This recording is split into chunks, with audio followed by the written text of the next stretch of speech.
Brock Purdy. Wow. That was a good game from Brock. That was a hell of a game.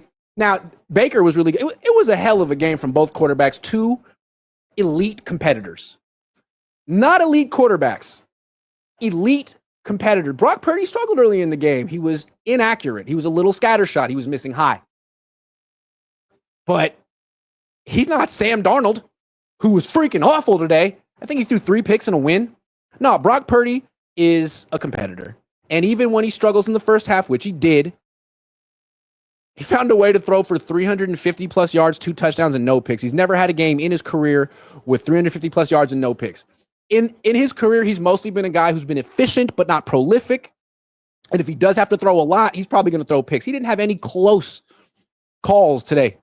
He was just really good. And with the game on the line, he led the team down the field. And when they scored in the red zone, it was him making plays. It was not like Kyle Shanahan had some really creative call that hasn't shown yet this year and he got some guy wide open. Like, no, it's Brock holds the ball, looks this way, scrambles out to the left, throws an incredible, unbelievable pass to George Kittle, who makes the most difficult catch you've ever freaking seen. And that was just a part of it. I mean, there was another throw to Christian McCaffrey where he's going to get hit. He sees it and he throws the ball before McCaffrey's even made a break or turned around, and it's perfect. And people in the freaking press box are like, wow. I mean, Brock Purdy doesn't do things that often that make unbiased bystanders go, wow. But he did that multiple times today. And I think one of his more underrated plays was when he drew that 15-yard unnecessary roughness penalty while scrambling around the sideline. That's the kind of thing Patrick Mahomes does all the time. Those are huge freaking plays. When he runs, man, he's hard to stop. He's really freaking good. Now, I don't want to go overboard because the Bucs have one of the worst defenses in the league. They have no pass rush. They're missing They're missing corners. They're just terrible. But on defense, still,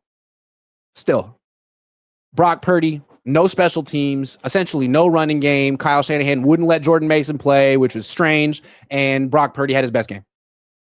So someone's going to have to freaking step up and carry this team. And everyone's been waiting for it to be Christian, which is just so unfair. He hasn't been here. He hasn't played football. He's not in football shape. He even said himself, he doesn't feel like himself. He should be a little sprinkle on top.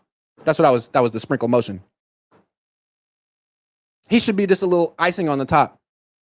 Instead, they got to ask Purdy to step up. And in this game, he did. They have to graduate beyond being a running back led team. And I think Brock Purdy gave the organization hope that he can do that. And like, was he necessarily a lot better than Baker Mayfield? I don't know. Baker was pretty good. He didn't have anyone that would get open, and he was like stiff arming Nick Bosa off him at the end. They both made incredible plays. It was one of the more exciting endings to a football game I can remember because of excellent quarterback play. So I want to give Brock some props. They would have lost this game without him. If Sam Darnold was their quarterback, if Jimmy Garoppolo was their quarterback, they'd lose. If Baker was their quarterback, I think they'd win this game too. Baker's a hell of a competitor. But it's just interesting seeing Brock go from a quarterback who is sort of a product of Kyle Shanahan. Like, look at all these wide open throws. Look at a lot of that, right?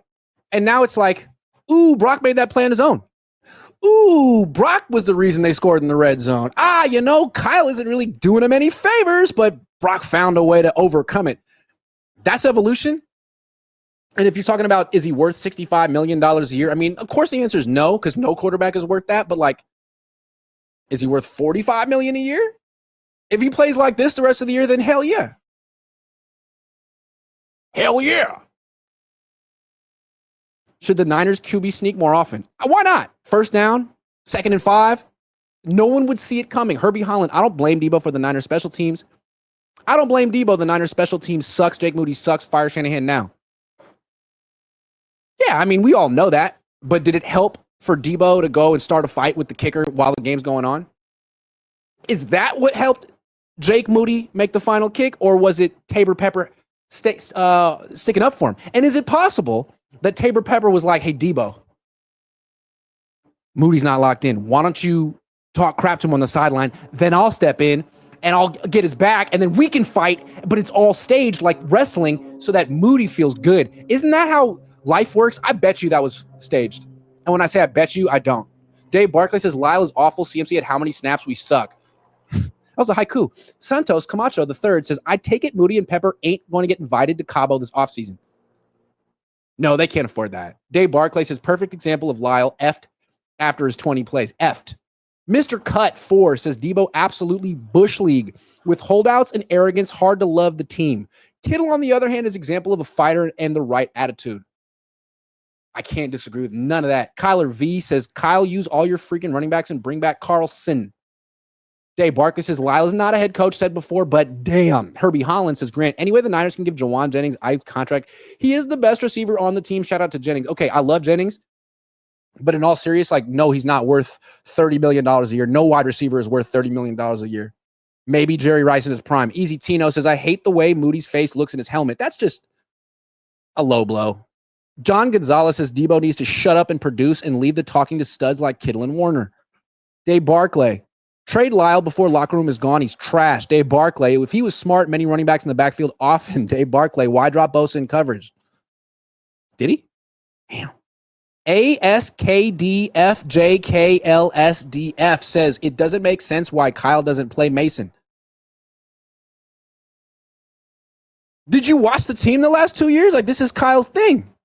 He doesn't want to play his best players. Why would you play your best players? That's not a fun thing to do.